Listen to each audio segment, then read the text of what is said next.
வணக்கம் நேர்களே, மற்றொரு வணக்கம் தாய்நாடு நிகழ்ச்சியினூடாக உங்கள் அனைவரையும் சந்திப்பதில் மிக்க மகிழ்ச்சி. இன்றைய தினமும் எங்களுடைய நிகழ்ச்சியின் இந்த பகுதியின் வாயிலாக தாய்நாட்டிலே நீங்கள் பார்க்க இயங்குகின்ற அல்லது அறிந்திருக்க வேண்டிய ஒரு விடயத்தை காட்சிப்படுத்துவதற்கு நாங்கள் தயாராக இருக்கின்றோம். அந்த வகையிலே நிகழ்ச்சியினுடைய இந்த பகுதியின் வாயிலாக நாங்கள் உங்களை அழைத்து வந்திருப்பது ஏற்கனவே எங்களுடைய வணக்கம் தாய்நாடு நிகழ்ச்சியின் முன்னைய சில பகுதிகளின் வாயிலாக உங்களுக்கு காட்சிப்படுத்தி இருக்கக்கூடிய வடமராட்சி கிழக்கு பகுதியிலே இருக்கின்ற கிராமங்களினுடைய வரிசையிலே கட்டைக்காட்டு பகுதிக்கு, கட்டைக்காட்டு கிராமத்தினுடைய கடற்கரை பகுதியிலே தான் நான் இப்பொழுது நின்று கொண்டிருக்கின்றேன். யுத்தத்தாலும் சுனாமியாலும் மாறி மாறி வெகுவாக பாதிப்படைந்திருக்கக்கூடிய இந்த பகுதியிலே இருக்கின்ற மீனவர்கள் இன்றைய தினம் கடற்கரையிலே கரை வலை இழுத்து கொண்டிருக்கின்றார்கள். தங்களுடைய வாழ்க்கைக்கான வருமானத்தை பெற்றுக்கொள்வதற்காக மிகப்பெரிய போராட்டங்களோடும் கடினமான உழைப்போடும் மிக சுறுசுறுப்பாகவும் விறுவிறுப்பாகவும் இந்த கைங்கர்மம் இடம்பெற்று கொண்டிருக்கின்றது. இவை தொடர்பான அறிதலையும் இங்கே இருக்கக்கூடிய மீனவர்கள் சார்ந்த பிரச்சனைகளையும் இங்கே இருக்கக்கூடிய மக்களினுடைய வாழ்க்கை இந்த கடலை நம்பியும் கடல் தரக்கூடிய செல்வமாக இருக்கக்கூடிய மீனை நம்பியும் எப்படி கட்டமைக்கப்பட்டிருக்கின்றது என்பது குறித்தான அறிதல்களையும் எங்களுடைய நிகழ்ச்சியின் இந்த பகுதியின் வாயிலாக தருவதற்கு நாங்கள் தயாராக இருக்கின்றோம். தொடர்ந்தும் நிகழ்ச்சியின் வாயிலாக பயணியுங்கள்.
நேர்களே, இந்த கரை வலை இழுக்கக்கூடியவர்கள் மேலதிகமாக வரக்கூடிய மீன்கள், இப்போது போடப்பட்டிருக்கக்கூடிய கரை வலையிலிருந்து வெளியேறக்கூடிய மீன்களை மீளவும் இன்னொரு கரை வலையினாலே இவர்கள் சுற்றி அவற்றையும் பிடித்து கொண்டு வருவதற்கு முயற்சி செய்வார்கள்.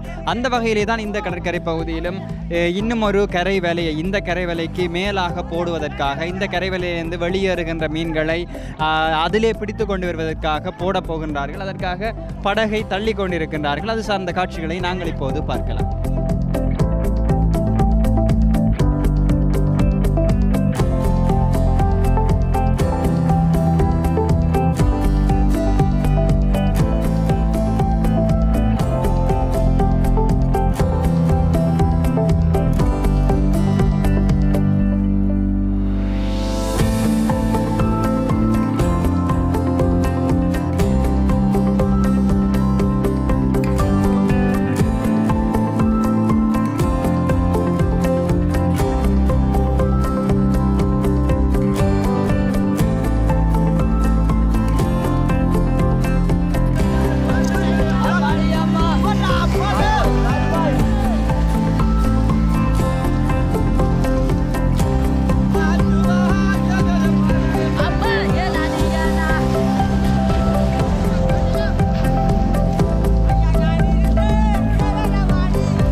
நேர்களே, வழமையாக நாங்கள் எங்களுடைய வணக்கம் தாய்நாடு நிகழ்ச்சியிலே வடமராட்சி கிழக்கு பகுதியை காட்சிப்படுத்துகின்ற போது இப்படியான கடற்கரை பகுதியிலே கரை வலை இழுக்கின்ற விடயங்களை உங்களுக்கு நாங்கள் காட்சிப்படுத்தி இருக்கின்றோம்.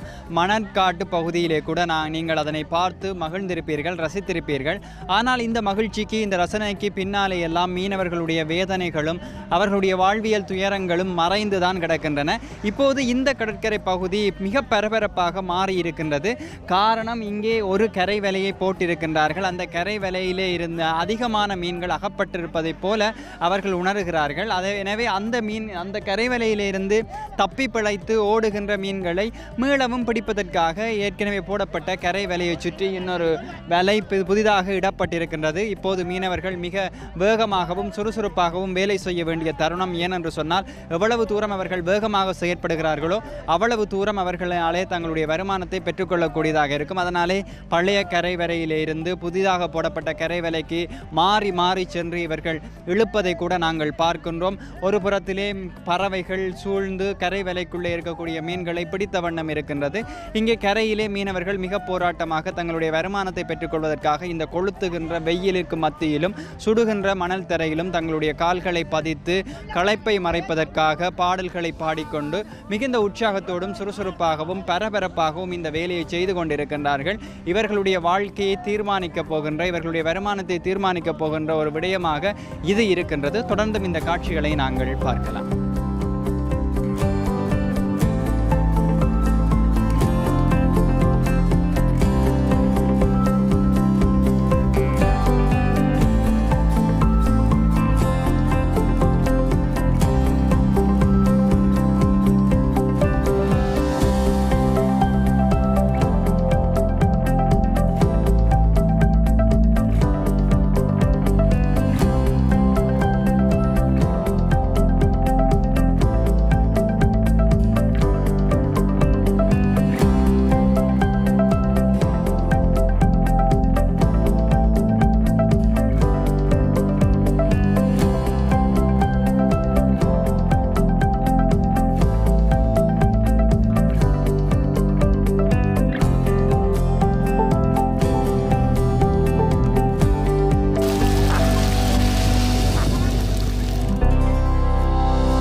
நேர்களே, இப்போது கடலில் இருந்து கரை வலையிலே இழுத்து கொண்டு வந்த அவர்களுடைய கடல் அறுவடையை கொண்டு வந்து கடற்கரை பகுதியிலே போட்டிருக்கின்றார்கள். ஏராளமான மீன்கள் பிடிபட்டிருக்கின்றன. மீனவர்கள் அதே சுறுசுறுப்போடும் அதே விறுவிறுப்போடும் தான் இப்போதும் செயலாற்றி கொண்டிருக்கின்றார்கள். சுறா, வாழை, பேச்சாலை, சாலை, திருக்கை போன்ற மீன்கள் இதற்குள்ளே துடித்து கொண்டிருப்பதை பார்க்கின்ற போது அது ஒரு வித்தியாசமான ஒரு அனுபவமாக இருக்கின்றது. சில பெரிய மீன்களை கட்டைகள் மூலமாக அடித்து அவற்றை இந்த வலைக்குள்ளே வைத்திருக்கின்றார்கள். இனி இந்த மீன்கள் அத்தனையும் ஏற்றுமதி செய்யப்பட போகின்றது. இப்போது மீனவர்கள் மிக சந்தோஷமாக கடற்கரையில் இருந்து கரையை நோக்கி போவதும் பெறுவதுமாக இருக்கின்றார்கள். ஏற்கனவே கொண்டு வந்து போடப்பட்ட கரை வலைகளுக்குள்ளும் மீன்கள் தேங்கி கிடக்கின்றது. இது தொடர்பான காட்சிகளை நாங்கள் தொடர்ந்து பார்க்கலாம். இப்போது இருக்கக்கூடிய மீனவர்கள் இரண்டாவது கரை வலையை இழுப்பதற்கு தயாராகி கொண்டிருக்கின்றார்கள். இரண்டு புறத்திலும் அவர்கள் சிறுக சிறுக போய் சேர்கின்றார்கள்.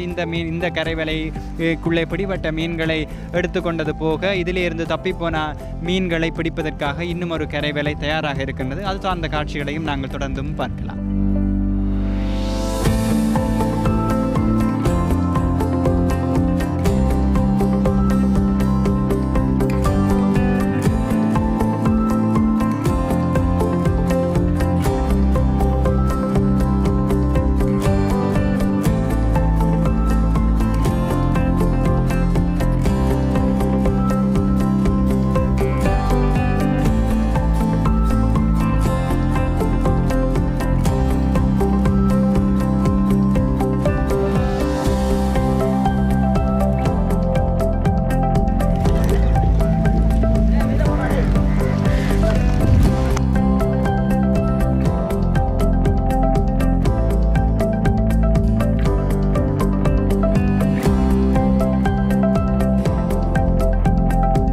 புள்ளி திருக்கைக்கு மட்டும்தானா முள் இருக்கும்?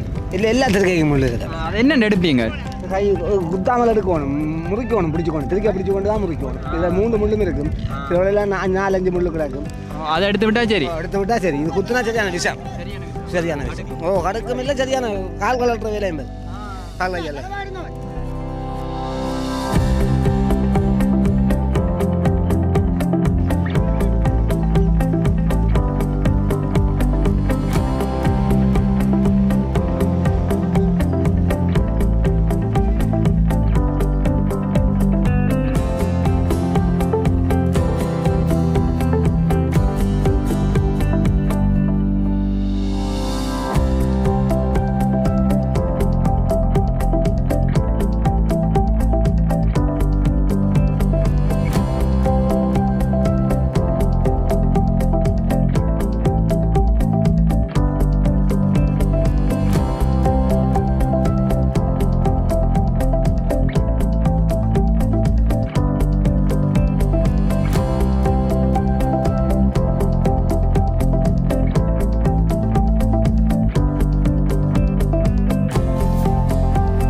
இப்போ என்ன ஐயா செய்கிறீங்க? செலவா தட்டுறோம் ஐயா.